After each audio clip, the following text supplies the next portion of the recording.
Bismillahirrahmanirrahim. Assalamualaikum warahmatullahi wabarakatuh. Selamat siang Bapak-Bapak dan Ibu-Ibu Sobat Parekraf.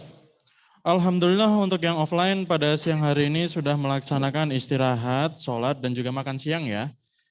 Saya harap untuk teman-teman yang online meskipun tidak mendapatkan akomodasi dari kita, semoga juga sudah makan siang dan juga melaksanakan ibadah sholat bagi yang muslim.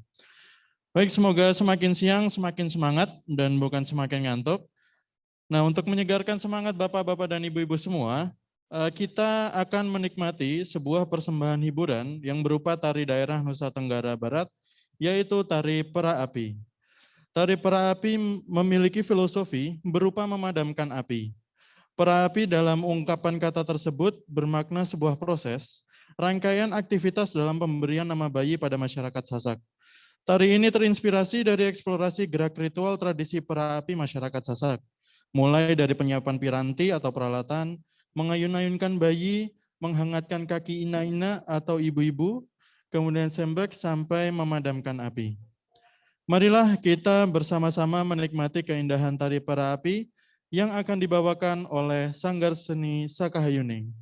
Kami persilahkan.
terima kasih kepada Sanggar Seni Sakahyuning atas persembahan tari pera apinya. Selanjutnya untuk sesi kedua, kita akan belajar mengenai laporan keuangan dan cash flow. Nah, tadi sudah ada pertanyaan ya dari teman-teman semua, gimana sih cara membuat laporan keuangan yang benar atau mengatur cash flow daripada usahanya masing-masing. Nah, nanti kita akan membahas pertanyaan-pertanyaan Bapak-Bapak dan Ibu-Ibu semua. Nanti di sini untuk sesi yang kedua akan dibawakan oleh Bapak Rizky Trinanda. Nah, Bapak Rizky Trinanda kebetulan sudah hadir ya lewat aplikasi Zoom-nya secara online. Saya ucapkan salam dulu pada Pak Rizky. Selamat siang Pak Rizky. Halo Pak Rizky. Ya. Oh, selamat siang. Ya. Apa kabar Pak Rizky? Alhamdulillah, Mas Ahmad. Alhamdulillah baik ya. Suara saya Baik, cukup jelas? Ya cukup jelas Pak. Alhamdulillah. Oke. Ya, tanpa perlu berpanjang lebar lagi, kami serahkan kepada Bapak Rizky Trinanda untuk menyampaikan materi pada sesi kedua kali ini, yaitu materi mengenai laporan keuangan dan cash flow. Baik, silahkan kepada Bapak Rizky Trinanda, waktu dan tempat kami persilahkan. Assalamualaikum warahmatullahi wabarakatuh. Waalaikumsalam warahmatullahi wabarakatuh. Ya, selamat siang Sobat Parekraf yang ada di Mandalika maupun yang ada di online ya. Semoga kita semua berada dalam kondisi sehat. Pada kesempatan ini saya akan menyampaikan materi mengenai manajemen cash flow dan juga sedikit pengenalan terhadap laporan keuangan. Oke, saya izin share screen dulu ya. Bapak Ibu yang di Mandalika, slide saya sudah kelihatan? Ya, sudah kelihatan Mas Rizky. Oke, baik. Terima kasih. Oke, perkenalkan nama saya Rizky. Ya tadi kesempatan ini kita akan berbicara mengenai manajemen cash flow dan juga mengenai laporan keuangan. Ketika bicara mengenai cash flow, tentu kita tidak lepas dari masalah pencatatan, gitu juga dengan laporan keuangan. Kalau kita lihat, ternyata di agama kita, di Al-Quran itu sudah menjelaskan atau sudah mengatur bagaimana kita melakukan pencatatan gitu. Jadi di surat Al-Baqarah ayat 282 ini intinya dinyatakan, kalau saya tidak salah, mohon dikoreksi, ini adalah salah satu ayat yang terpanjang di dalam Al-Quran. Nah, isinya adalah perintah untuk melakukan pencatatan. Jadi dalam setiap kegiatan ekonomi, dalam transaksi, atau dalam bisnis, atau dalam kita melakukan usaha, ini kita dituntut untuk melakukan pencatatan gitu ya, di mana pencatatan itu adalah dasar dari akuntansi atau dari cash flow nanti yang akan kita pelajari, dan juga dari laporan keuangan. Kemudian di surat An-Nisa ayat 29 itu menjelaskan larangan bagi kita untuk mengambil harta orang lain dengan cara yang batil, dan diperintahkan untuk melakukan perniagaan atau bisnis dengan transaksi yang sah. Gitu. Jadi kita pertama diminta untuk melakukan pencatatan, kemudian kita juga harus melakukan bisnis kita dengan cara yang baik. Oke, ini secara umum agenda kita pada hari ini, kita akan membahas pengertian dan pentingnya pengelolaan cash flow, kemudian sumber-sumber permasalahan cash flow, strategi pengelolaan cash flow, dan juga jenis-jenis laporan keuangan. Nah, ini cash flow. Ini Ninja diilustrasikan sebagai cash flow. Dia dikatakan adalah sebagai pembunuh, dalam tanda kutip, pembunuh bisnis yang paling ditakuti. Kenapa ninja? Karena pergerakan ninja itu kalau kita lihat di film-film itu sering tidak terdeteksi gitu ya. Dia sembunyi-sembunyi, kemudian dia menggunakan pakaian tertutup, cuma kelihatan matanya saja. Ini akan sulit dideteksi oleh lawan. Nah, ninja seringkali juga tidak diketahui bagaimana cara dia membunuh, pokoknya sudah terbunuh saja targetnya gitu ya. Nah, kenapa cash flow itu kita bilang pembunuh bisnis paling ditakuti? Coba kita nanti akan lihat di materi ini. Oke, pengertian yang pentingnya pengelolaan cash flow. Jadi kalau kita bicara mengenai cash flow, intinya sih gampang.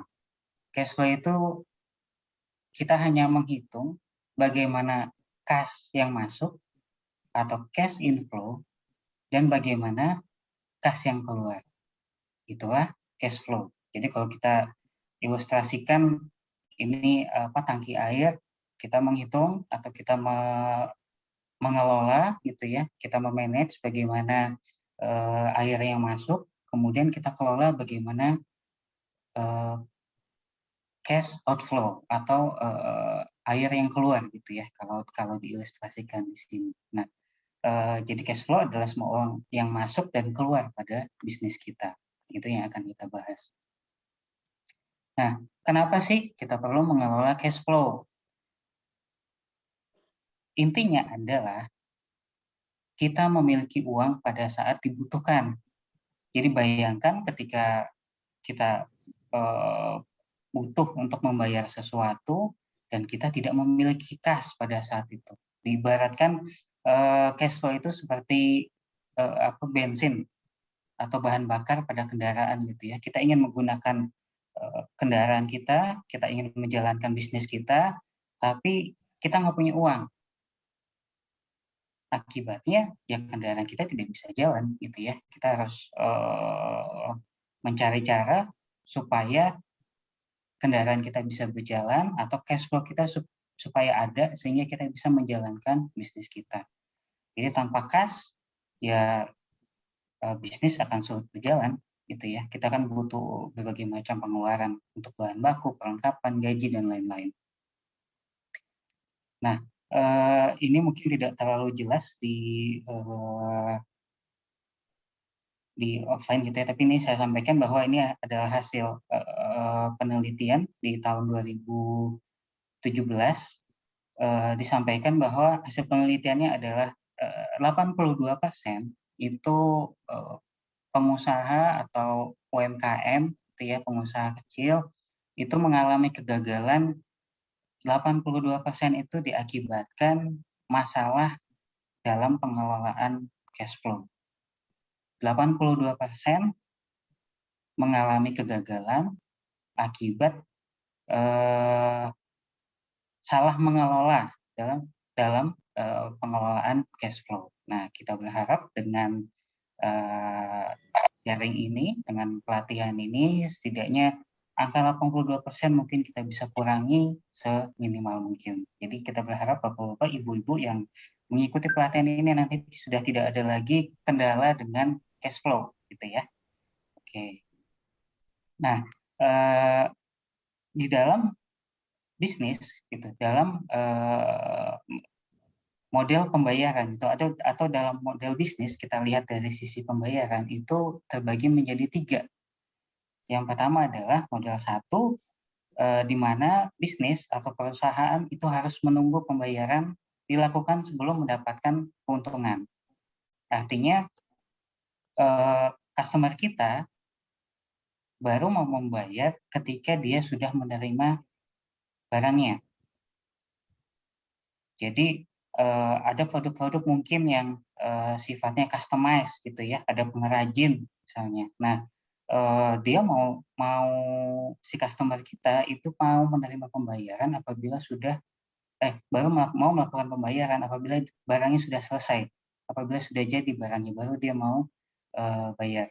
Ini bisnis model 1. Bisnis model 2 ini cash and carry. Jadi ada uang, ada barang. Nah, bisnis model 3 ini bayar dulu, baru barang dikirim. Ya, jadi terkait metode pembayaran, ada 3 model bisnis nih. Ada 3 model bisnis. Nah, menurut Bapak Ibu, model bisnis mana nih yang paling beresiko tinggi terkait cash flow perusahaan kita? Mungkin ada yang bisa sharing, mungkin karena saya online, saya coba sapa dulu yang online nih. Mungkin ada Bapak Ibu online yang mau menyampaikan pendapat. Silakan. Baru mulai.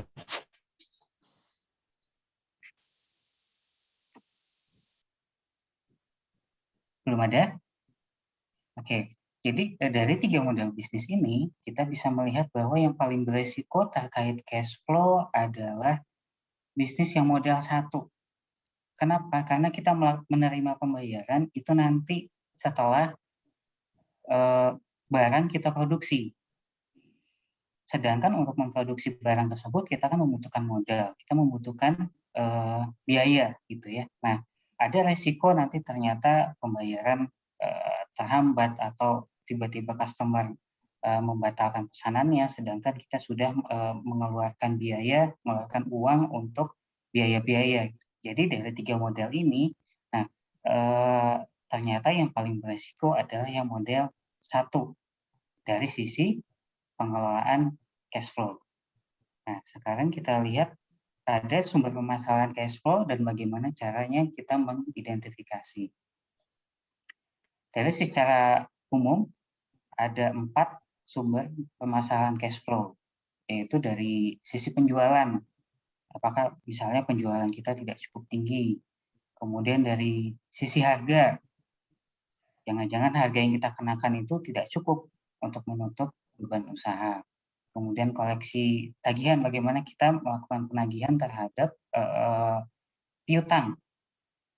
Terhadap piutang. Piutang kan tercipta atau piutang itu muncul ketika kita melakukan penjualan secara non tunai atau secara tempo gitu ya, tidak cash and carry. Itu muncullah utang dan piutang. Dari sisi kita, si bisnis itu akan muncul sebagai piutang. Nah, kemudian yang selanjutnya adalah dari sisi pengeluaran. Apakah jangan-jangan pengeluaran bisnis kita terlalu besar? Nah, ini ada nih kiat-kiatnya atau tipsnya atau poin-poin nih bagaimana caranya kita untuk mengidentifikasi tadi ya, dari resiko-resiko itu kita coba identifikasi, kemudian nantinya coba kita kelola resiko tersebut sehingga bisa kita minimalisir gitu, sehingga tidak muncul resiko yang besar. Jadi misalkan dari sisi penjualan kita bisa nih coba kita evaluasi bisnis kita gitu ya. Ini kalau banyak ternyata jawabannya adalah tidak gitu, jangan-jangan kita memiliki risiko yang tinggi terhadap cash flow kita. Nah, misalkan apakah kita sudah memahami siapakah pelanggan kita, bagaimana karakter mereka, apa sih kesukaan mereka gitu. Kemudian apakah kita sudah melakukan strategi pemasaran, apakah kita sudah ekspansi pasar gitu. Nah, untuk saat ini juga sudah semakin digital gitu ya, eranya sudah menuju digital atau go digital gitu. Semua alat-alat, semua platform digital itu sudah bisa kita manfaatkan untuk pengembangan bisnis kita. Kemudian apakah kita juga memiliki pendapatan yang lain. Nah, ini kita mengidentifikasi dari sisi penjualan. Kemudian apakah ada penjualan yang belum tertagih gitu. Nah, ini tadi terkait dengan piutang gitu ya. Bagaimana kita melakukan evaluasi terhadap piutang kita, apakah kita sudah mengenali bagaimana karakter customer kita yang memiliki utang kepada kita, bagaimana reputasinya, apakah mereka selalu membayar tepat waktu. Nah, itu kita coba lihat di sini dari list ini kita coba lihat apakah usaha kita gitu ya atau yang kita lakukan sudah bisa memenuhi daftar ini. Kemudian dari sisi harga, apakah kita sudah tepat dalam menentukan strategi penetapan harga. Nah, tadi ada ditanyakan di sesi sebelumnya mengenai harga. Jadi sedikit saya sampaikan untuk menentukan harga itu kan yang jelas kita dalam bisnis itu kan tentunya kita yang utama adalah mencari untung gitu ya, mencari untung. Nah, dari mana untung itu? Untung itu kan kita dapat dari biaya ditambah dengan markup gitu ya, biaya yang kita markup gitu. Itulah keuntungan yang bisa kita dapat. Kalau kita menjual barang misalkan atau kita menjual jasa sama dengan biaya yang kita keluarkan untuk membuat barang tersebut, maka yang terjadi adalah bukan untung, tapi adalah BEP atau break even point atau impas atau balik modal, nah, itu istilahnya. Nah, jadi yang pertama tentu saja kita pahami dalam menentukan harga kita kan tentu ingin untung, gitu ya. Jadi bagaimana menentukan harga ya kita harus dapat menghitung berapa biaya kita untuk memproduksi barang atau memproduksi jasa yang kita berikan. Nah, kita naikkan harganya, disitulah keuntungannya. Itu yang pertama. Apakah selalu kita teknik itu yang kita lakukan? Tidak juga. Ada beberapa teknik atau beberapa strategi yang dilakukan oleh perusahaan-perusahaan itu dalam menentukan harga jual, gitu ya. Jadi ada perusahaan yang dia menjual di awal itu dengan harga tinggi. Kenapa dia menjual dengan harga tinggi? Karena dia yakin bahwa produknya itu adalah produk yang premium, bahwa produknya itu adalah high class gitu ya, berbeda dengan produk-produk kebanyakan. Maka dia berani menjual dengan harga mahal. Itu adalah image yang dia bentuk bagi konsumen untuk menentukan pasarnya dia adanya di sini loh. Kita menjual barang-barang premium atau kita memberikan jasa yang premium. Jadi berbeda dengan yang lain. Kenapa kita lebih mahal? Oh, karena kita menjual lebih baik daripada yang lain, gitu ya. Nah, itu satu strategi yang dilakukan. Jadi sudah di-set atau sudah ditentukan bahwa kita menjual produk yang premium.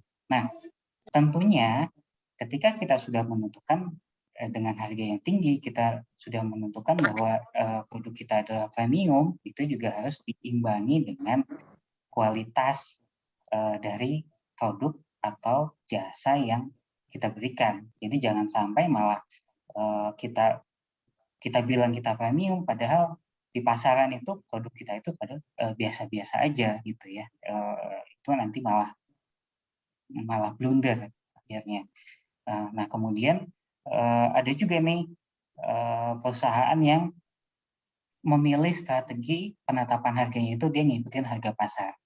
Nah, untuk itu kita butuh mengevaluasi atau kita perlu survei harga pasar. Kita lihat dengan kualitas yang sama dengan kita, toko A, toko sebelah jualnya berapa sih gitu. Di toko sebelahnya lagi berapa sih gitu. Nah, itu kita main di harga yang sama. Bisa juga strategi yang selanjutnya adalah kita memilih atau menentukan harga awal itu lebih rendah dibandingkan harga pasar. Jadi dengan kualitas yang sama, kita milih dengan harga yang lebih murah. Nah, ini umumnya dilakukan pada saat penetrasi pasar gitu ya. Jadi kita mungkin sulit bersaing dengan yang harganya sama, yang harganya standar, tapi kualitas kita juga sama dengan yang lain, tapi kita adalah pemain baru, gitu ya. Jadi bagaimana nih supaya menarik perhatian bagi konsumen, kita bisa menjual dengan harga yang lebih murah daripada harga pasar. Nah, apa kelemahannya? Kelemahannya adalah kita harus siap untuk menanggung rugi, gitu ya. Kita harus siap menanggung rugi atau menunda keuntungan yang bisa kita dapat dari penjualan yang kita lakukan. Ada kasus apa namanya aplikasi ya, platform OVO, mungkin Bapak Ibu juga pernah atau mungkin biasa menggunakan OVO gitu, itu kan yang apa namanya dilakukan untuk pembayaran ya, untuk cashless gitu, untuk pembayaran cashless itu. Nah, di sekitar 2-3 tahun yang lalu, di awal-awal bermain di pasaran, dia meluncurkan produknya itu istilahnya dia bakar uang. Jadi banyak memberikan cashback, kalau saya nggak salah istilahnya, banyak memberikan cashback, banyak memberikan diskon-diskon gitu kalau kita melakukan pembayaran melalui OVO. Nah, ternyata biaya itu adalah strategi yang dia lakukan gitu ya, strategi yang dia lakukan untuk menembus pasar gitu. Nah, memang strategi itu bisa dibilang cukup berhasil, penggunanya itu juga meningkat semakin banyak, merchant-merchant yang bekerja sama dengan OVO juga semakin banyak, tetapi ternyata OVO itu mengalami kesulitan dalam cash flow-nya juga gitu ya. Jadi dia nggak sanggup bakar uang terlalu banyak. Kalau saya nggak salah sudah habis 700 miliar ya, kalau saya nggak salah itu berapa ratus miliar rupiah gitu yang dihabiskan untuk untuk promosi itu ya, promosinya dengan menekan harga gitu, dengan memberikan harga yang lebih murah. Nah, akhirnya sekitar di atas 50% sahamnya sudah dijual, sudah beralih kepada pihak lain. Nah, jadi ini juga strategi yang harus dipikirkan matang-matang ketika kita memilih penetrasi pasar itu dengan harga yang lebih murah dibandingkan harga pasar gitu ya. Jadi seberapa kuat kita, seberapa bagus cash flow kita untuk menanggung, untuk menahan beban promosi tersebut. Nah, ada lagi harga yang lain itu kalau kita dalam menentukan harga ini ya, dalam menentukan harga, kalau kita yakin produk kita adalah produk yang peminatnya tinggi, tapi belum ada pesaingnya atau pesaingnya sangat sedikit, kalau saya tidak salah contohnya adalah perusahaan-perusahaan teknologi seperti misalkan iPhone atau Android gitu ya, untuk produk-produknya yang premium, produk-produknya yang high end, mereka menjual dengan harga yang tinggi di awal ya, catatannya di awal. Kenapa? Karena teknologi baru sedikit nih yang punya, yang mengetahuinya baru sedikit gitu kan. Kalau produknya belum di-launching,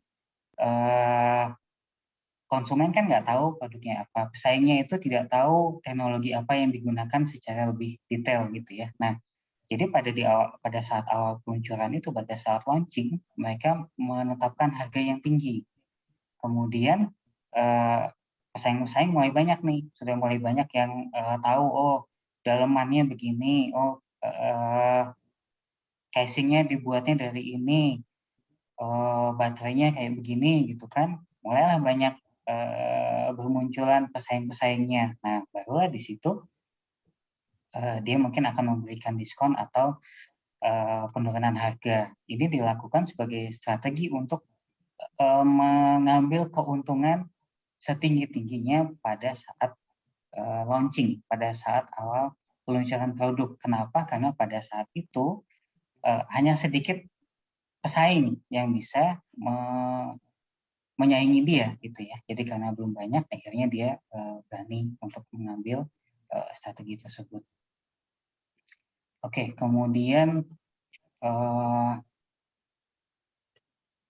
ya kita juga mesti melihat harga pada produk atau jasa yang kita jual gitu ya. Apakah sudah masuk akal, apakah apa namanya di pasaran itu memang diterima dengan harga segini gitu. Itu butuh strategi dalam penetapan harga. Nah, kemudian risiko selanjutnya adalah dari sisi pengeluaran. Kita harus bisa mengidentifikasi apakah jangan-jangan pengeluaran kita itu terlalu besar. Apakah kita tidak efisien? Apakah banyak pengeluaran-pengeluaran yang tidak jelas gitu ya. Kita tidak tahu ini pengeluaran apa, tapi kok pokoknya uang kita udah habis aja. Nah, itu kita harus bisa mengidentifikasi, kita analisa apakah pengeluaran kita terlalu besar. Nah, kemudian kita lanjut bagaimana dalam strategi kita dalam melakukan pengelolaan cash flow. Ada beberapa kiat, ada 10 kiat yang coba saya sampaikan dalam pengelolaan cash flow. Yang pertama, ini jelas kita harus melakukan pemisahan harta pribadi. Tadi juga sudah disampaikan oleh Ibu Hanifah gitu ya. Coba cek bagaimana nih harta yang digunakan oleh Bapak Ibu untuk membuka usahanya atau menjalankan usahanya. Masih campur nggak dengan rekening pribadi? Nah, sebaiknya mulai saat ini coba dipisahkan antara harta pribadi dengan harta yang akan kita gunakan untuk bisnis gitu. Jadi kita sudah menetapkan sesuai kesanggupan kita, berapa modal awal kita nih, berapa modal yang kita butuhkan untuk membuka atau untuk menjalankan bisnis kita gitu ya. Nah, kalau memungkinkan malah kita buatkan rekening bank khusus. Jadi itu nggak diutak-atik tuh. Pokoknya itu hanya digunakan untuk kepentingan bisnis saja gitu ya. Nah, banknya jauh atau banknya susah. Kalau sekarang juga kalau di daerah saya itu banknya itu kadang-kadang seminggu buka, seminggu tutup gitu ya. Ini karena terkait pandemi gitu ya. Jadi begitu seminggu buka itu antriannya panjang, banyak. Nah, seminggu kemudian tutup, jadi disinfektan banknya gitu. Jadi sulit nih kita mengakses ke bank, agak sulit gitu. Kalau saya ngantri ke bank, saya buka rekening, ngabisin waktu, bisnis saya nggak jalan. Kan 1 hari juga lumayan, nanti nggak bisa nggak bisa ada pendapatan, nggak bisa makan. Oke, kalau kita masih memiliki kesulitan untuk mengakses bank, minimal kita pisahkanlah dompet kita, gitu ya. Dompet ini dompet khusus untuk bisnis, ini dompet untuk yang lain-lain gitu ya. Jadi jangan dicampur. Kita buatkan khusus, ini dompet memang untuk bisnis. Memang godaannya tinggi gitu ya. Wah, ada uang nih di sini, kita pinjam dulu ambil dulu di sini, nanti besok-besok bisa kan dibalikin lagi. Ya mungkin dalam kondisi tertentu udah mepet banget, lah gitu ya. Tapi jangan lupa dicatat. Lupa dicatat nanti dikembaliin lagi. Jangan sampai lupa dicatat, tiba-tiba kita mau mengembangkan bisnis kita mau beli bahan pokok, ternyata kita lihat, dompet udah kosong, tapi kita nggak tahu kemana uangnya, gitu kan. Nah, jadi ini yang paling utama, kita pisahkan harta pribadi kita dengan harta yang untuk bisnis. Kemudian yang kedua, meningkatkan penjualan. Nah, ini tentu saja ketika kita bicara kita bicara keuntungan gitu kan, kita ingin mendapatkan keuntungan itu kan dari dua sisi, itu dari sisi pendapatan dan dari sisi biaya. Nah, dari sisi pendapatan kita bisa lakukan salah satunya dengan meningkatkan penjualan. Nah, meningkatkan penjualan ini membutuhkan strategi marketing. Tadi mungkin sebagian sudah disampaikan, baik dari sisi produknya, produk apa yang mau kita develop gitu ya, bagaimana kemasannya, bagaimana tadi penentuan harganya gitu ya. Nah, kemudian promosinya. Nah, sekarang terutama pandemi ini promosi online itu meningkat kalau menurut saya gitu. Jadi penggunaan teknologi semakin meningkat, jadi akses atau perpindahan barang, perpindahan produk dari satu tempat ke tempat yang lain itu juga lebih mudah gitu ya. Jadi saya belum lama ini juga beli oleh-oleh khas daerah gitu dari Minang. Saya beli langsung pakai online ke tokonya di sana gitu ya. Nah, kalau mau udah datang tuh tanpa saya perlu ke sana, ya memang lebih enak tentu saja. Kayak saya sekarang mungkin lebih enak ada di Mandalika gitu kan, saya bisa milih oleh-oleh sendiri di sana sambil jalan-jalan gitu kan. Cuma mungkin dengan berbagai keterbatasan, saya cuma bisa membeli oleh-olehnya saja, gitu ya, dalam bentuk makanan. Jadi saya lihat di online mana yang jual, saya beli gitu ya. Nah, ini salah satu strategi untuk meningkatkan penjualan. Nah, ada lagi istilahnya adalah downsizing produk gitu. Nah, ini dilakukan oleh Coca-Cola. Saya ambil contoh Coca-Cola ini salah satu produsen soft drink yang bisa dibilang yang terbesar di dunia gitu ya. Jadi sekitar tahun 2014 mereka mengubah strategi karena ada isu-isu apa namanya, kan kita tahu Coca-Cola itu atau soft drink itu kan kadar gulanya tinggi gitu ya. Jadi kesadaran masyarakat, terutama mungkin pada saat itu di Amerika, kesadaran masyarakat terhadap kesehatan, terhadap gula itu meningkat gitu. Jadi mereka mengkampanyekan untuk mengkonsumsi produk-produk dengan kadar gula yang lebih rendah. Nah, dengan isu-isu tersebut, kemudian juga dilihat dengan adanya penurunan tingkat penjualan, maka Coca-Cola mengambil strategi mereka downsizing produk. Apa itu downsizing? Dia membuat produk dengan ukuran yang lebih kecil. Jadi kalau selama ini kita tahu ada apa namanya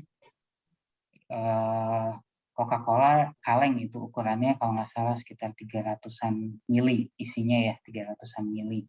Nah, yang pertama kali waktu itu adalah di kaleng gitu ya, produknya dalam kaleng 300-an mili itu dibuat ukuran yang lebih kecil, dibuat ukuran yang lebih isinya lebih sedikit.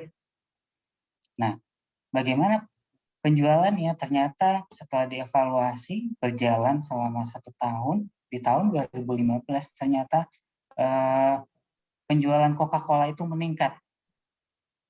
Jadi cash flow-nya juga meningkat gitu ya, karena tadi dengan memilih strategi downsizing, bisa dibilang pada saat itu adalah strategi yang tepat mereka ambil, sehingga masyarakat yang tadi tingkat kepeduliannya tinggi terhadap kesehatan, kemudian ingin membeli produk dengan kadar gula yang lebih rendah, mereka memilih untuk membeli Coca-Cola dengan ukuran yang lebih kecil, gitu ya. Nah, ternyata itu berhasil. Jadi ini juga bisa salah satu strategi yang kita gunakan dalam meningkatkan penjualan.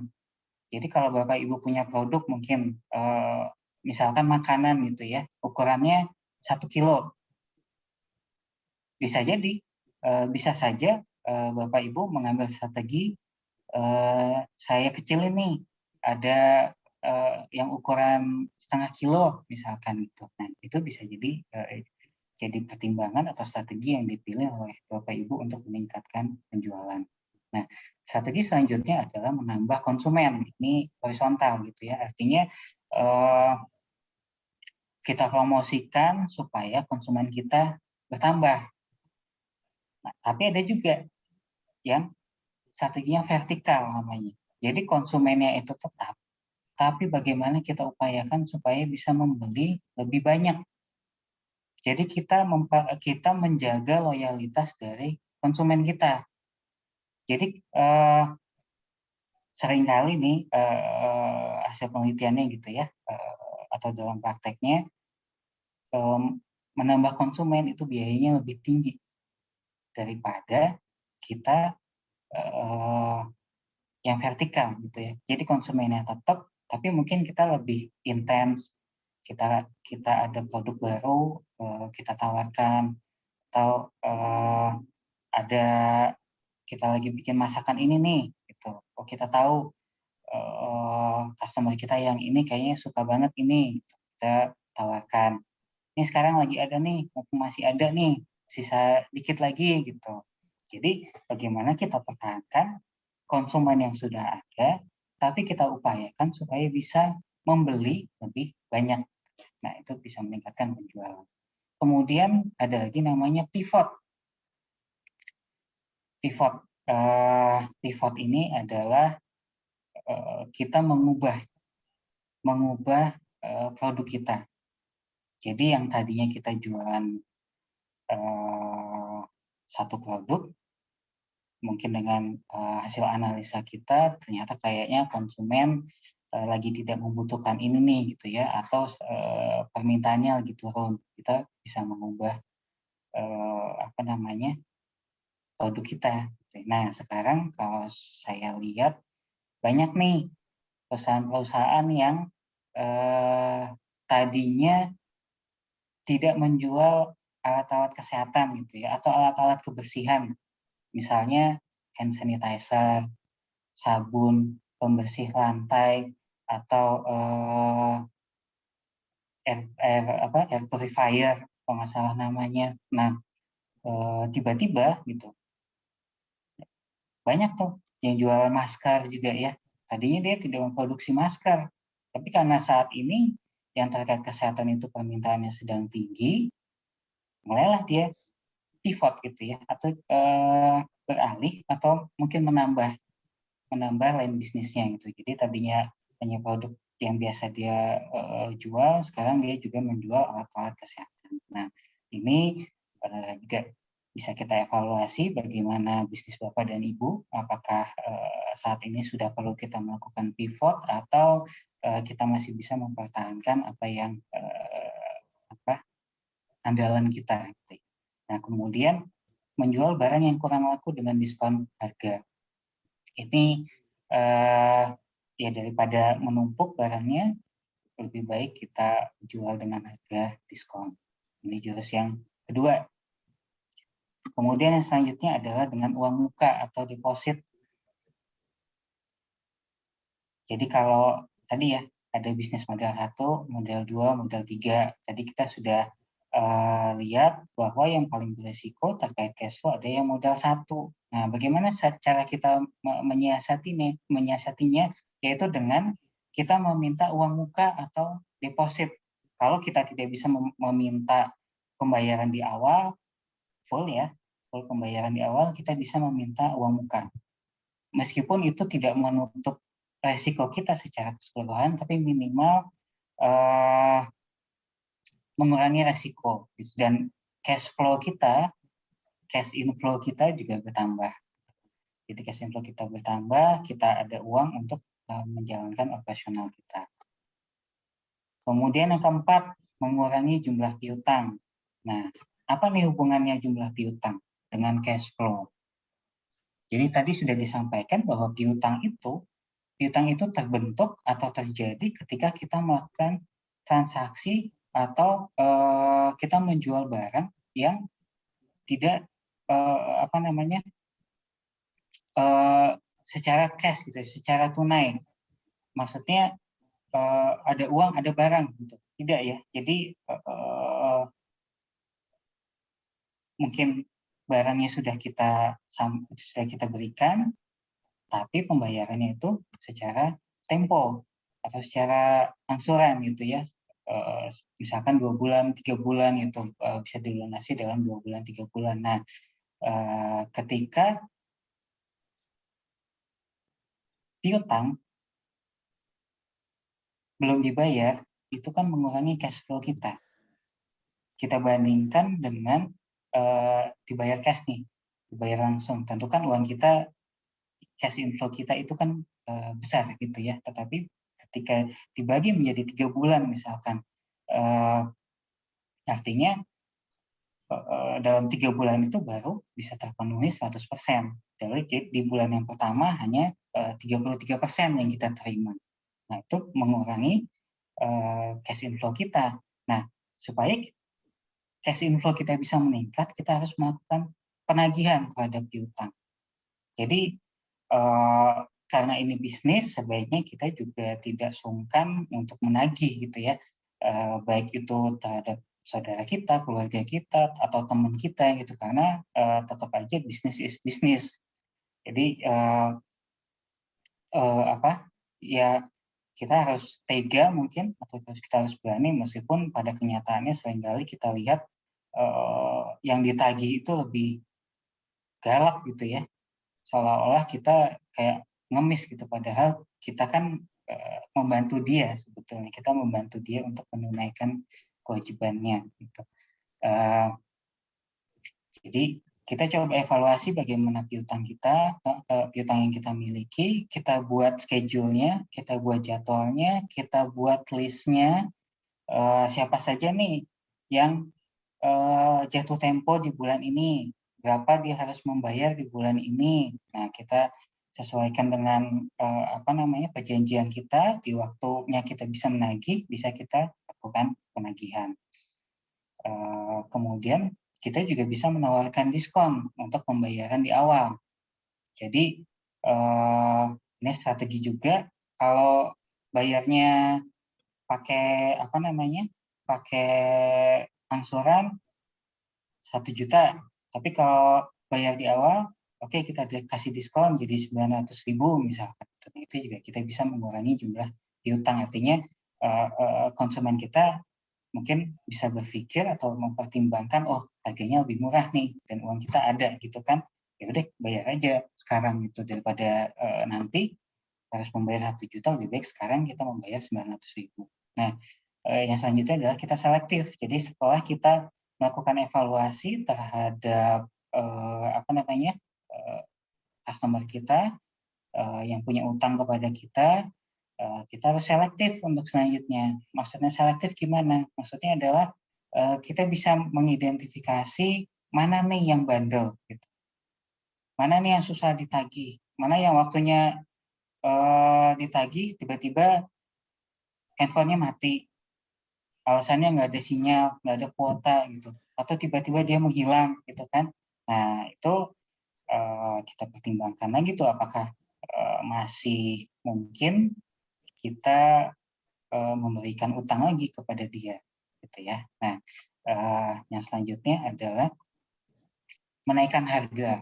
Nah, ini seringkali memang tidak populer gitu ya, tapi bisa jadi ini adalah cara terakhir gitu untuk meningkatkan cash inflow kita. Gitu. Tapi memang ini harus hati-hati. Kenapa? Terutama kalau menurut saya saat ini juga sensitivitas konsumen terhadap harga itu lumayan tinggi gitu ya, karena memang kondisi ekonomi kita juga terpengaruh oleh pandemi gitu. Jadi konsumen lebih sensitif gitu terhadap harga. Jadi jangan sampai kita mau menaikkan harga dengan maksud supaya cash inflow kita itu lebih banyak, tapi ternyata penjualan kita malah berkurang gitu. Jadinya malah cash inflow kita lebih sedikit gitu ya. Oke. Yang selanjutnya adalah menunda pembayaran utang. Nah, ini kita dari sisi yang berutang sekarang. Jadi kalau dari sisi yang kita punya piutang, kita coba tagih secepat-cepatnya. Tapi dari sisi yang punya utang, kita coba bayar selambat-lambatnya. Oh, nggak adil dong kalau begitu. Ya, tadi kan dalam prinsipnya, dalam kita bisnis itu harus melakukan jual beli yang baik gitu ya. Jadi prinsip keadilan itu juga harus tetap kita laksanakan. Jadi Maksud menunda pembayaran utang di sini adalah kita menunda sesuai kesepakatan. Maksudnya gini, misalkan kita jatuh tempo tanggal 31 Mei gitu. Ya kita upayakan tanggal 31 Mei lah kita bayar gitu. Jangan kalau kita punya uang di tanggal 5 Mei, tapi kita masih punya kelonggaran sebetulnya sampai 31, apa namanya, yaudah kita bayar aja. Nah, memang mungkin nantinya tuh akan ada apa namanya pertimbangan, mumpung ada uangnya nih, atau mumpung saya masih bisa bayar utang gitu kan, kira itu bisa dijadikan pertimbangan. Tetapi kalau kita bicara dari sisi pengelolaan cash flow, itu lebih baik kita tunda sampai batas akhir sesuai kesepakatan kita. Tapi jangan lewat juga, karena begitu lewat nanti mungkin ada denda, ada hal-hal lain yang akibatnya malah mengganggu cash inflow kita gitu, atau malah meningkatkan cash outflow kita. Itu ya, ini yang jurus yang ke-6. Kemudian yang ke-7 adalah membatasi jumlah inventory. Inventory itu persediaan gitu ya. Jadi kalau kita kan sering memproduksi barang, kita bikin dalam jumlah tertentu gitu, kemudian kita pajang gitu ya. Jadi begitu ada konsumen, tinggal milih aja barang yang mau dia beli gitu. Bukan yang sifatnya customize yang mesti dipesan dulu atau dibuat terlebih dahulu gitu. Nah ini untuk Bapak Ibu yang melakukan bisnis dengan produk yang sudah dibuat gitu ya, kita harus bisa mengatur, kita bisa mengelola, bisa membatasi jumlah inventory kita. Kenapa? Ini kita harus sesuaikan dengan estimasi penjualan. Jadi jangan sampai kita terlalu optimis juga gitu ya. Kita bisa membuat estimasi itu kan salah satunya berdasarkan historis gitu. Jadi kalau dikatakan bulan sebelumnya penjualan kita adalah 100 piece gitu ya, 100 pieces gitu. Jadi ya mungkin dengan asumsi optimis kita bisa 150 di bulan ini gitu ya, tapi jangan juga kita membuat jadi 500 gitu. Kita mengasumsikan dengan penjualan kita meningkat menjadi 500 gitu. Kecuali kalau memang pertimbangan kita itu masuk akal karena kita sudah melakukan berbagai macam promosi sehingga penjualan kita bisa meningkat berlipat-lipat, itu oke gitu. Tapi dalam kondisi normal kita optimis penjualan kita meningkat, tapi kita juga harus bisa realistis gitu. Jadi jumlah inventory kita, jumlah barang dagangan kita itu bisa disesuaikan dengan itu, gitu ya. Kenapa? Kalau jumlahnya terlalu banyak, yang pertama biaya pembuatannya kan juga besar, semakin besar gitu kan. Akibatnya cash outflow kita semakin besar. Padahal cash inflow kita belum terrealisasi gitu kan, belum terjadi. Kenapa? Karena kita baru membuat tapi belum menjual. Nah, itu dari sisi biaya. Kemudian inventory yang banyak itu kan juga membutuhkan tempat. Kalau tadinya mungkin cuma butuh 1 lemari karena kita bikinnya banyak, jadi butuh 2 lemari buat menyimpan itu. Artinya itu kan biaya lagi untuk kita menyediakan lemari. Nah, jadi itu ya, kita jangan terlalu banyak inventory-nya. Kemudian kalau ternyata kita menyadari bahwa tingkat penjualan kita itu tidak tercapai gitu ya, yang kemarin kita optimis misalkan 150, ternyata cuma naik jadi 110 gitu. Kayaknya inventory udah kebanyakan nih. Nah, itu bisa kita jual dengan diskon. Jadi intinya adalah supaya inventory-nya juga tidak terlalu banyak kita simpan. Itu ya, jurus yang ke-7. Selanjutnya adalah yang ke-8, mengurangi biaya supplier. Gimana mengurangi biaya supplier itu? Jadi kan ini terutama untuk produk gitu ya. Ketika kita membuat suatu produk, kita kan membutuhkan bahan baku. Bahan baku yang kita dapat itu kan kalau rantainya semakin panjang, itu kan logikanya biayanya semakin tinggi gitu ya. Mungkin kalau saya menganalogikan saya membeli sayur, misalkan di tukang sayur yang lewat di depan rumah saya, itu harganya akan lebih mahal jika dibandingkan saya pergi ke pasar. Apalagi kalau ke pasar induk misalnya. Kenapa? Karena proses untuk membawa barang tersebut itu kan membutuhkan biaya.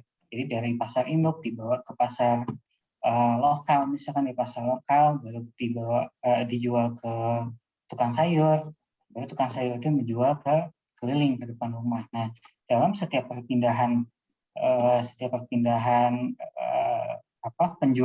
penjualan itu kan ada keuntungan. Akibatnya ketika sampai di konsumen harga semakin tinggi. Nah, bagaimana caranya kita bisa memotong rantai pasokan itu? Jadi kalau kita bisa membeli ke pasar, apalagi pasar induk tadi contohnya, itu akan lebih baik bagi kita. Jadi biaya kita untuk mendapatkan bahan baku tersebut itu juga menjadi lebih murah. Nah, kemudian juga kita bisa membina hubungan baik. Kalau kita sudah kenal dengan pedagangnya, kita langganan dengan dia, biasanya itu juga kadang-kadang ada diskon-diskon atau bonus-bonus yang bisa diberikan. Nah, kemudian kita juga bisa nih join sama pengusaha lain. Jadi misalkan Bapak Ibu ada di satu sentra gitu ya, atau ada di satu wilayah yang mungkin menggunakan bahan baku yang sama. Nah, itu bisa aja kita koordinir atau kita organize supaya pembelian dilakukan bersamaan. Kita kerjasama dengan pedagang-pedagang lain yang membutuhkan bahan baku yang sama dengan kita, lalu kita beli, sehingga barang yang dibeli jumlahnya kan lebih besar tentunya kan.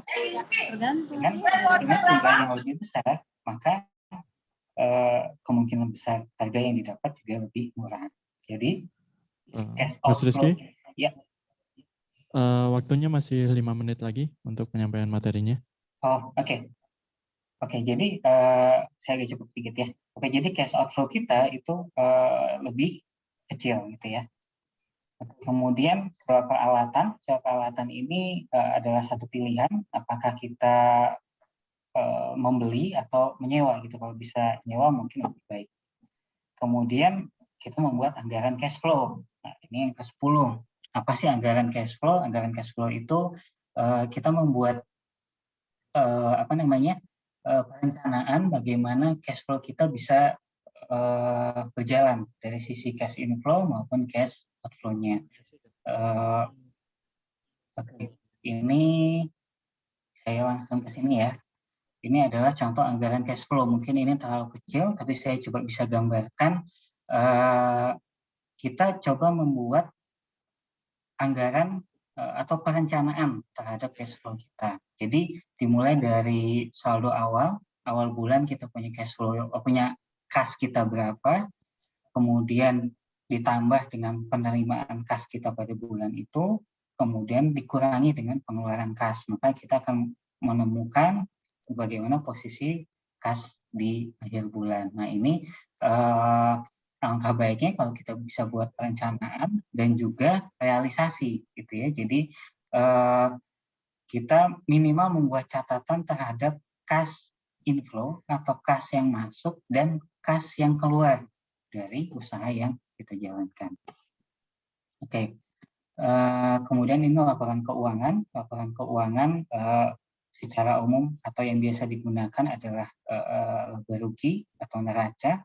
Nah, itu laporan posisi keuangan dan juga yang ketiga adalah laporan kas. Jadi neraca itu menggambarkan aset yang kita miliki, semua harta yang kita miliki, kemudian juga ada utang-utang apa yang kita miliki dan juga modal. Laporan laba rugi, nah ini laporan laba rugi itu gampangnya berapa sih pendapatan kita dan berapa pengeluaran kita untung atau rugi gitu ya. Nah, laporan arus kas ini yang dalam bentuk bakunya, jadi dibagi menjadi 3 bagian, yaitu operasional, investasi, dan pendanaan. Untuk operasional itu didapat dari kegiatan operasional kita, artinya dari bisnis utama yang kita jalankan itu masuk di dalam operasional. Kemudian investasi adalah yang kita keluarkan. Umumnya investasi itu adalah yang uang kas yang kita keluarkan untuk pembelian aset jangka panjang, gitu ya. Kemudian pendanaan ini terkait dengan hal-hal yang uang kas yang kita keluarkan untuk mendapatkan pendanaan, gitu ya. Nah, pernah nggak Bapak Ibu mengalami untung besar tapi kok nggak punya cash ya? Jadi kita melihat adanya untung itu kan tadi dari laporan laba rugi. Jadi kalau kita bandingkan laporan laba rugi dengan laporan kas kita, kalau di laporan laba rugi kok kita untung gede ya. Tapi ketika kita lihat kas kita atau kita cek dompet kita cek rekening kita, kok nggak ada kas ya? Kok kas kita kosong ya? Pernah nggak Bapak Ibu mengalami itu?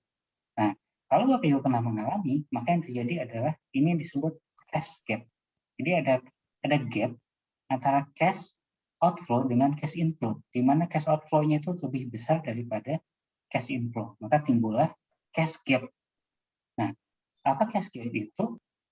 Cash gap ini bisa kita hitung dengan rumus periode persediaan ditambah dengan periode piutang dikurangi dengan periode piutang kita kurangi dengan periode utang. Jadi supaya lebih enak kita contohkan saja, misalkan sebuah perusahaan melakukan pembelian barang setiap 50 hari, gitu ya. Jadi dia tidak beli setiap hari, tapi setiap 50 hari dia beli. Kemudian dia bayarnya itu setiap 40 hari. Jadi nggak langsung dibayar, tapi dia punya waktu 40 hari untuk membayar. Nah, barang tersebut dijual dengan begitu barang tersebut dijual, pembayaran dari pelanggan itu 60 hari. Sama, jadi dengan tempo juga, gitu ya. Nah, rata-rata per hari itu dijual 2 juta. Dan nilainya 2 juta. Ini asumsinya tanpa margin. Loh, kok jualan tanpa margin? Ini cuma contoh untuk mempermudah saja, gitu ya. Nah, kita mau tahu berapa hari sih cash gap perusahaannya, kemudian berapa cash yang dibutuhkan untuk operasional selama periode cash gap tersebut. Nah, kita lihat ini. Jadi ada grafik ini atau gambar ini adalah yang warna biru adalah days of inventory. Jadi berapa lama barang tersebut kita beli gitu ya. Jadi kita beli setiap 50 hari. Kemudian kita membayar setiap 40 hari gitu. Jadi titik nol ini adalah titik kita tidak punya barang, kemudian di awal kita memiliki barang, kemudian kita menahan barang tersebut atau barang tersebut ada di kita selama 50 hari. Kemudian kita bisa membayar kepada supplier kita itu dalam kurun waktu 40 hari. Nah, kemudian kita menjual nih di titik di garis di 60, di titik di 60 di 50 itu kita menjual barang kita dengan tempo tadi selama 60 hari. Jadi konsumen kita bisa membayar 60 hari. Itu ada di collection period. Gitu ya. Nah, ternyata ada cash gap. Jadi dari titik 40 sampai titik 110 itu ada cash gap di situ. Jadi cash gap-nya adalah 70 hari. Selama 70 hari cash gap-nya. Apa artinya? Selama 70 hari itu tidak ada cash inflow. Jadi gimana? Jadi kita harus punya cadangan uang sebanyak 70 juta untuk membiayai operasional kita di titik 40 sampai titik 110. Nah, itu jadi kita harus bisa menghitung di mana cash gap kita gitu ya. Kemudian kita harus bisa menentukan dari mana sumbernya, apakah kita dari cadangan, dari periode sebelumnya kita ada cadangan, kita siapkan untuk cash gap ini. Jadi jangan sampai kita kehabisan uang cash nih di periode ini. Jadi kita harus bisa menghitung bahwa ini memang udah ada cash gap di periode tersebut.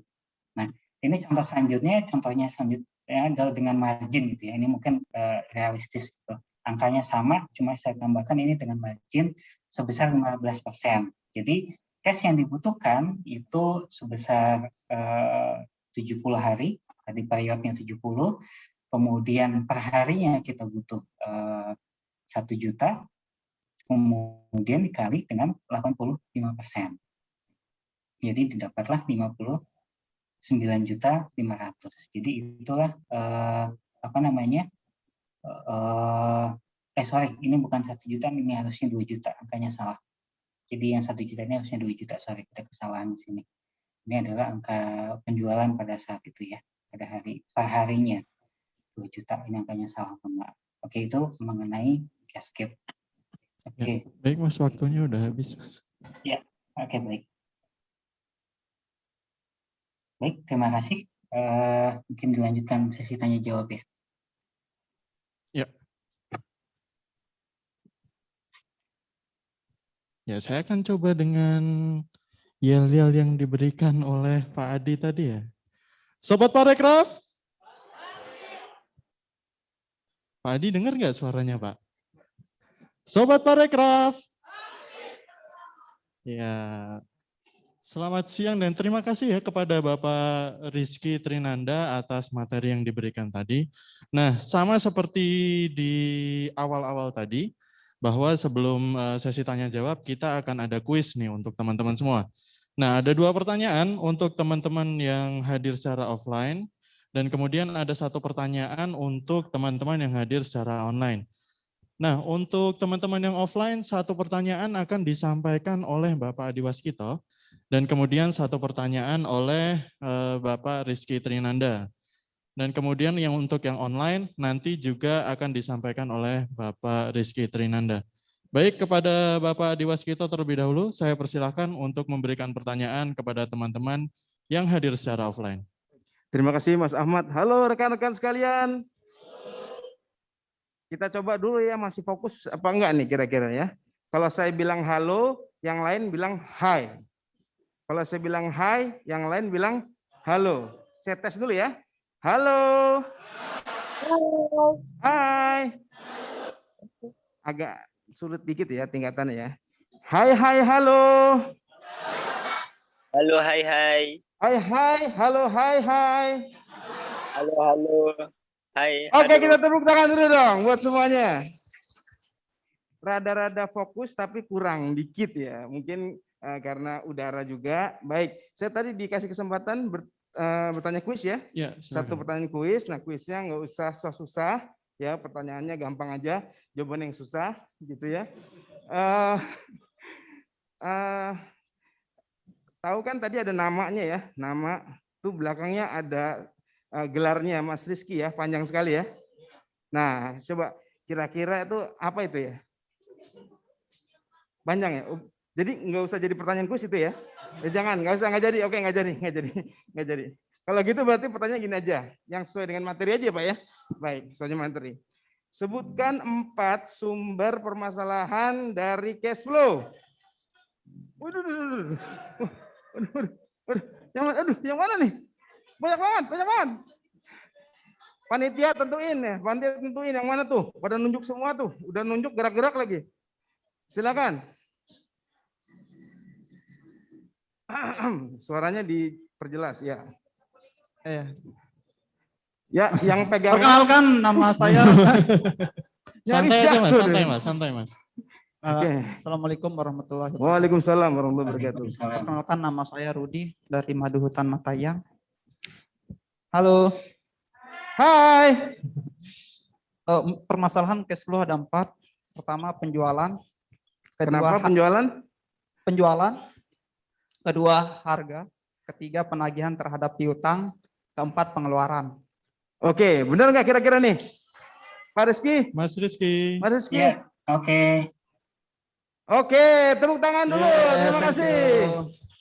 Ya, silakan selanjutnya. Ya, silakan maju ke depan dulu Mas untuk menerima hadiah. Oh iya. Iya. Hadiah. Patung ya? Enggak ya. Belum ada nih. Hadiahnya belum ada nih. Oh, itu hadiahnya di belakang, Mas. Oh ya. Nah, silakan. Ya, oke. Oh, dikasih lihat barangnya. Oh, harus lihat barang. Oke. Mas, silakan. Fotonya di mana? Ya. Boleh, kayaknya boleh. Saya taruh ini dulu.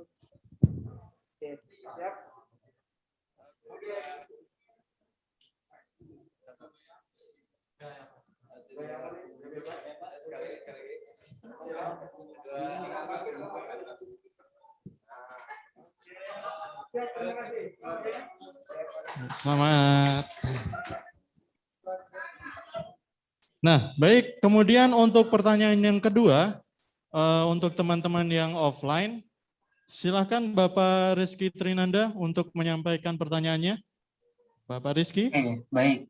Kebetulan nih udah muncul di layar ya, kebaca nggak? Nah, jadi lebih baik mana sih kita positif cash flow atau profit? Manakah yang lebih penting, positif Iya, cash manakah flow yang atau lebih profit? penting, positif cash flow atau profit? Silakan tunjuk tangan dulu, Pak. Bu. Tolong sebutkan alasannya. Mbak Ria, tolong Ibu yang pakai baju putih. Assalamualaikum. Kalau buat saya lebih baik positif cash flow. Waalaikumsalam. Kenapa tuh, Bu? Kenapa Ibu? Karena kalau profit itu bersifat sekali, sedangkan kalau positif cash flow, kalau kita positif terus, otomatis kita akan mendapatkan profit secara terus-menerus. Bagaimana Mas Rizky? Oke, bisa. Bisa? Bisa, Ya, bisa. selamat Ibu. Ibu namanya siapa, Bu? Perkenalkan saya Diah dari brand Tropical Thai. Oh ya, silakan kepada Pak Adi. Maaf ya Pak Rizky, diwakilkan oleh Pak Adi. Oh iya ya, silakan. Baik, silahkan maju Ibu. Oh, jangan Pak.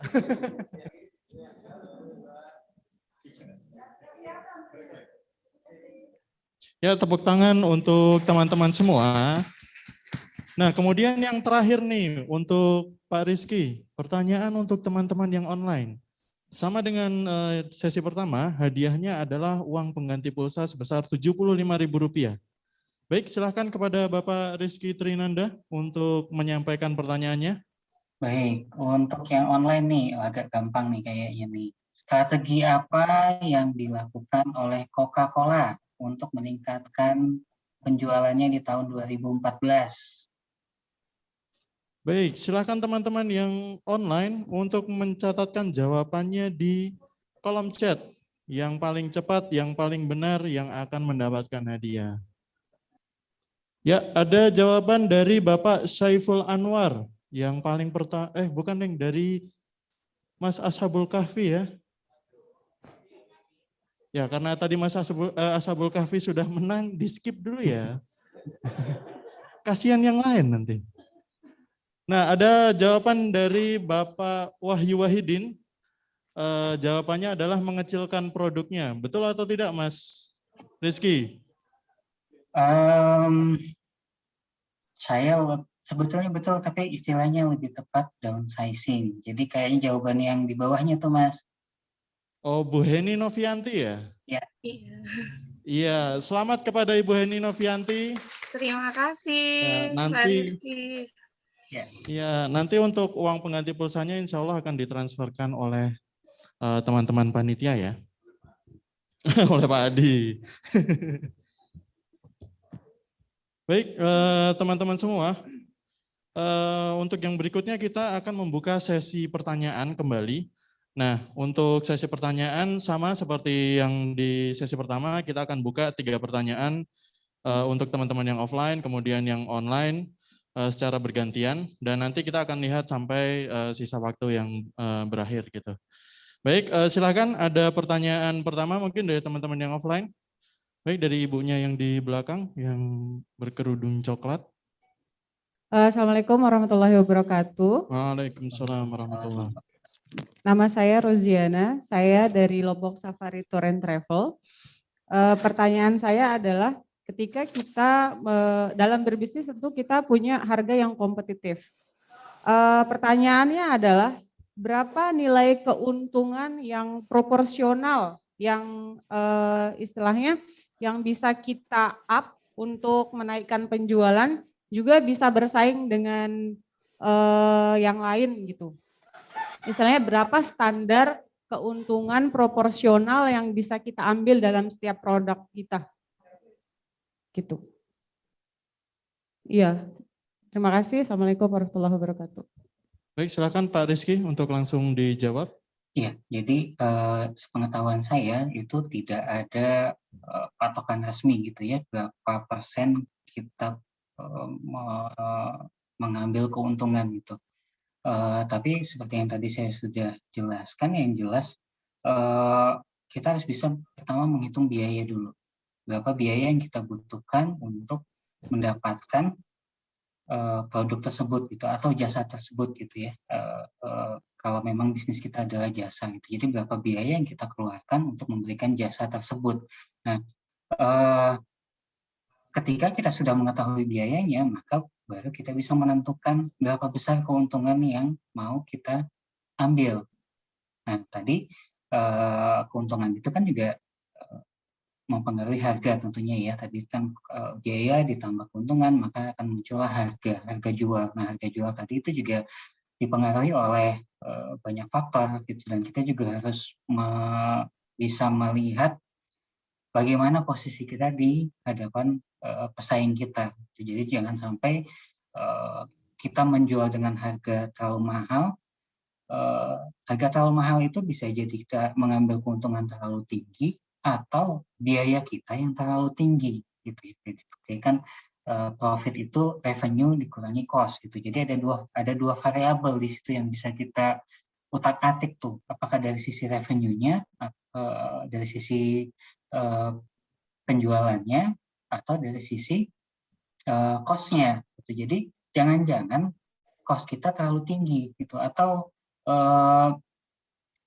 tadi kita tidak efisien sehingga kita tidak bisa meminimalisir biaya.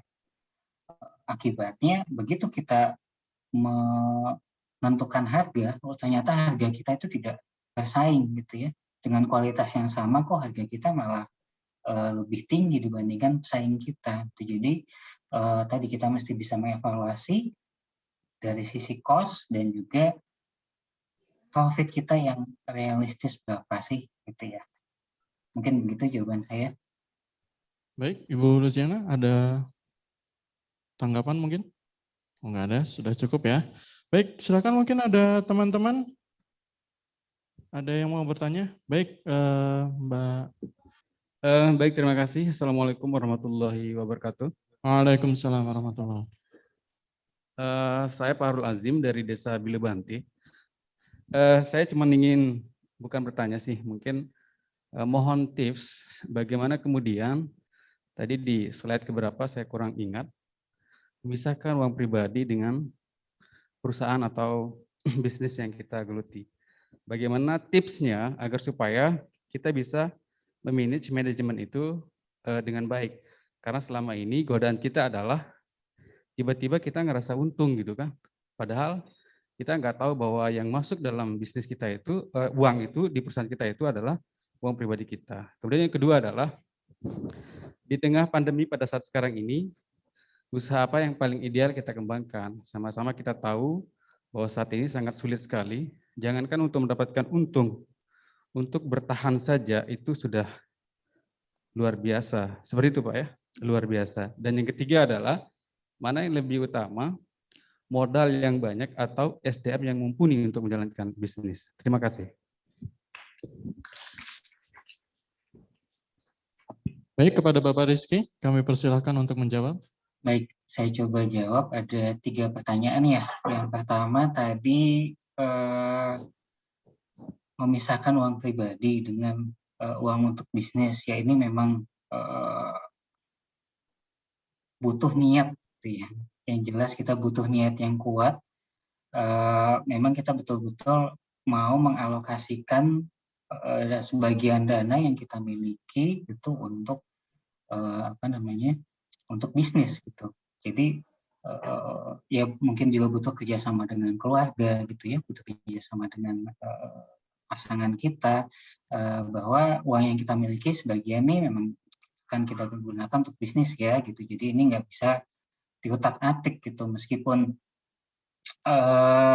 ya tadi kecuali dalam kondisi yang sangat terjepit itu bolehlah kita ambil itu. Tapi yang paling penting juga terkait pencatatan. Jadi ketika kita juga sudah memutuskan kita akan memisahkan uang kita, ini akan kita jadikan sebagai modal, itu harus kita catat. Jadi dari modal awal kita sudah catat, kemudian uang masuk, uang keluar, apakah uang keluar itu bentuknya adalah pinjaman dari kita sendiri gitu ya. Jadi meskipun itu uang-uang kita, yang punya juga kita, rekening punya kita, dompet-dompet kita gitu kan. Tapi karena kita sudah memutuskan bahwa itu akan kita pisahkan untuk bisnis, maka itu harus dicatat sebagai pinjaman modal. Pinjaman modal yang dilakukan oleh diri kita sendiri gitu. Nah, nanti begitu ada uang lebih bisa kita ganti, kita masukin lagi tuh ke dompet itu, kita catat lagi di sisi cash inflow, ada apa namanya pembayaran pinjaman modal gitu ya. Jadi yang jelas sih harus kita dengan tekad kuat untuk menyisihkan uang, sebagian uang kita untuk modal, kemudian jangan lupa pencatatannya. Itu kalau untuk pertanyaan pertama. Kemudian yang kedua, tadi yang kedua apa ya?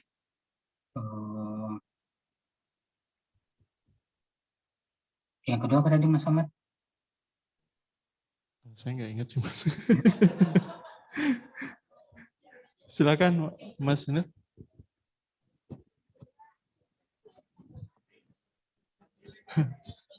Yang beri pertanyaan juga lupa juga ya? Pertanyaan yang kedua itu adalah, tadi kan kita dalam situasi pandemi, usaha apa yang ideal ketika terjadi pandemi pada saat sekarang ini. Pertanyaan yang ketiga adalah, mana yang lebih utama, SDM-nya atau modal yang cukup? Itu. Oke, baik. Modal yang banyak gitu kan, modal yang banyak. Udah. Kalau usaha apa yang paling cocok saat ini, nah itu memang sebetulnya masalah kita semua ya. Memang secara ekonomi kita juga mengalami kesulitan. Tapi kalau saran saya sih kita cari yang cocok. Kalau memang kita tadi bisa pivot, kita coba pivot ke yang memang saat ini lagi dibutuhkan, juga sesuai dengan kemampuan kita. Kemudian kita juga bisa mungkin dengan produk yang sama, tapi promosinya kita tingkatkan, kita gunakan aplikasi-aplikasi atau sosial media gitu ya. Kalau untuk jenis produknya atau apanya mungkin agak sulit, saya juga tidak terlalu detail untuk membayangkan bisnis apa gitu ya, karena saya yakin malah Bapak Ibu yang berkecimpung di dunia bisnis secara langsung itu kan juga lebih paham bagaimana kondisi pasar saat ini gitu. Nah, itu yang kedua mungkin sebatas itu yang bisa saya sampaikan. Kemudian yang ketiga, modal atau SDM gitu. Nah, tergantung kita melihatnya, SDM yang banyak atau SDM yang bagus itu sebetulnya kan juga modal gitu ya. Jadi usaha apa nih yang kita lakukan? Apakah kita memang butuh uang yang banyak atau modal dalam bentuk uang yang banyak, atau memang kita butuh SDM yang banyak? Jadi tergantung usaha apa nih yang mau kita lakukan. Kalau katakan misalnya bisnisnya konsultan, itu dibutuhkan uang yang banyak, dibutuhkan orang yang banyak dan kompeten misalnya gitu ya. Itu modal dalam bentuk uang mungkin tidak terlalu penting gitu, meskipun penting juga untuk operasional, tapi ketika bisnis kita adalah untuk memproduksi barang gitu kan, itu kan kita butuh modal dalam bentuk uang untuk bahan bakunya. Jadi tergantung nih bisnis apa nih yang mau kita jalankan. Jadi kita bisa lihat dari dua sisi itu. Demikian.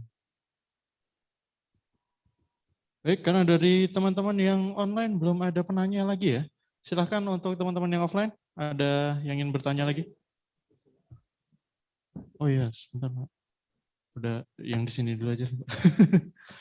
Mungkin ibunya itu dulu.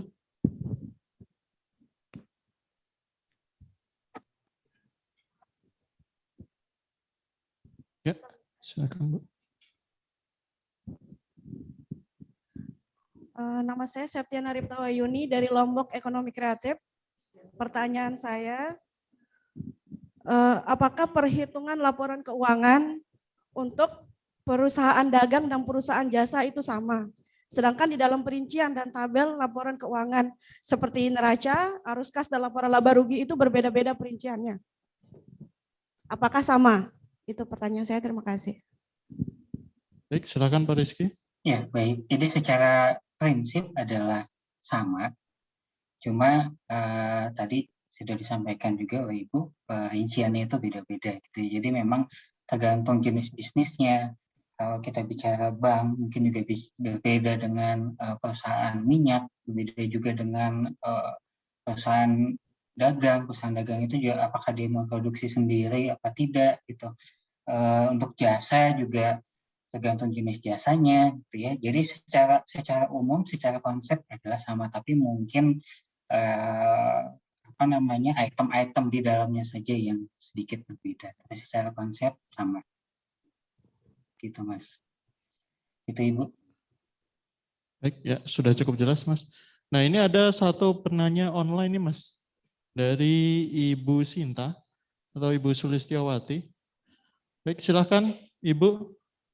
Halo. Perkenalkan, nama saya Elis Sulistiawati. Jadi ini Pak yang ingin saya tanyakan. Kan saya kan baru lulus SMA tahun ini, dan karena jarak antara dari lulusan SMA sampai masuk kuliah kan lumayan, dan saya nyoba buka bisnis kreatif kria gitu Pak, dari makram, dari tali. Nah, apakah Bapak ada saran untuk saya yang masih pemula, bagaimana step-step yang harus saya lakukan untuk membuka bisnis kreatif ini, mulai dari modalnya dari mana, pengelolaan kasnya bagaimana, terus untuk pemasarannya dan lain-lain. Karena jujur dari dasarnya saya belum terlalu mengetahui, makanya saya ikutan webinar semacam ini. Terima kasih Pak. Ya ini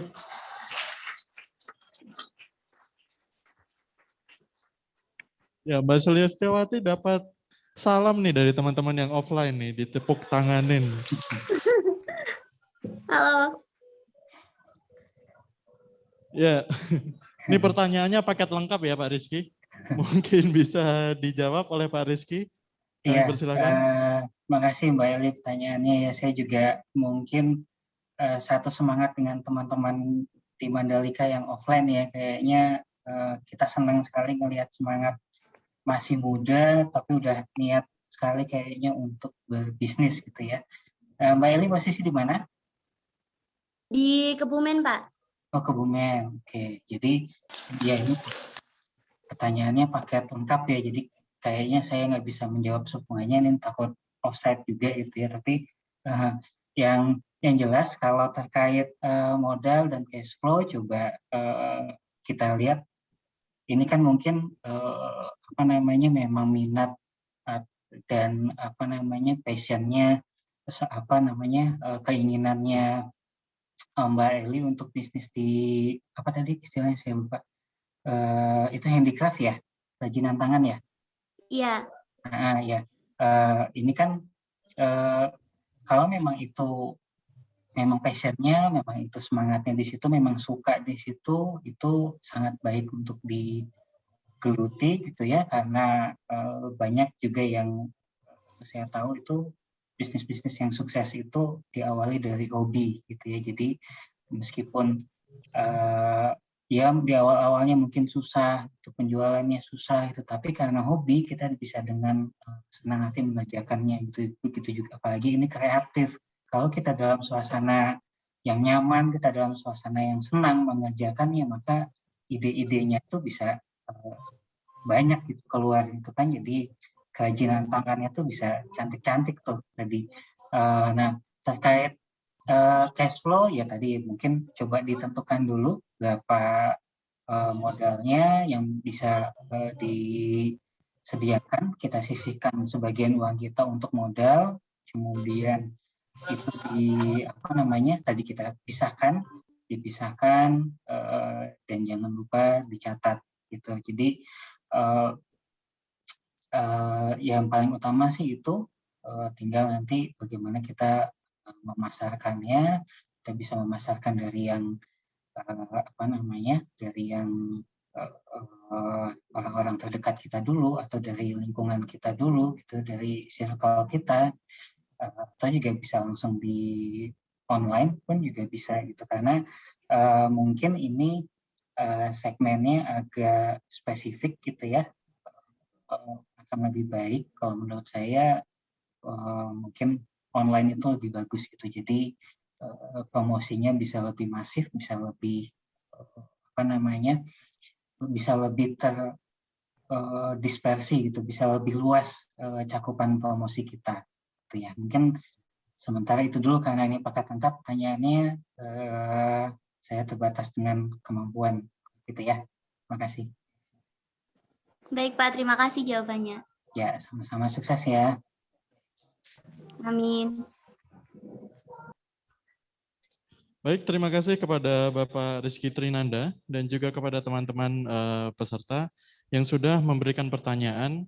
Semoga jawaban dari Bapak Rizky dan dari narasumber yang lainnya tadi bisa membantu teman-teman untuk mengembangkan usahanya. Mungkin ada ide-ide baru yang kemudian muncul dari jawaban-jawaban yang diberikan oleh beliau-beliau ini.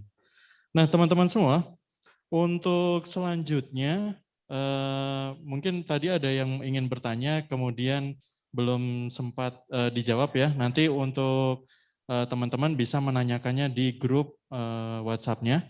Nanti di sana di grup yang pendampingan ya. Nanti teman-teman di sana bisa konsultasi, kemudian akan dijawab langsung oleh para narasumber. Jadi jangan khawatir yang untuk sekarang belum terjawab pertanyaannya, atau mungkin nanti baru kepikiran untuk bertanya, nah nanti bisa langsung dikonsultasikan kepada beliau-beliau. Kita akan lanjutkan mungkin nanti di tengah-tengah jam 3.45-an gitu, atau mungkin jam 4 sekalian ya, nanti kita akan potong di tengah. Nah nanti kami akan berikan kesempatan kepada Bapak Ibu untuk sholat terlebih dahulu. Tapi untuk coffee break-nya sekarang ya, karena sudah dibagikan, masa mau ditarik lagi kan nggak enak gitu. Nah baik, untuk sesi selanjutnya, sebelum kita memulai sesi yang ketiga, nah kita akan ada ice breaking dulu Bapak-Bapak dan Ibu-Ibu semua. Jadi sembari Bapak-Bapak dan Ibu-Ibu menikmati makanan, kita akan ada ice breaking juga. Nah silahkan kepada ini Ibu Aminah apa Ibu Nuriani nih yang akan memandu teman-teman? Ibu Aminah aja mungkin ya. Silahkan kepada Ibu Aminah untuk memandu ice breaking untuk teman-teman semua.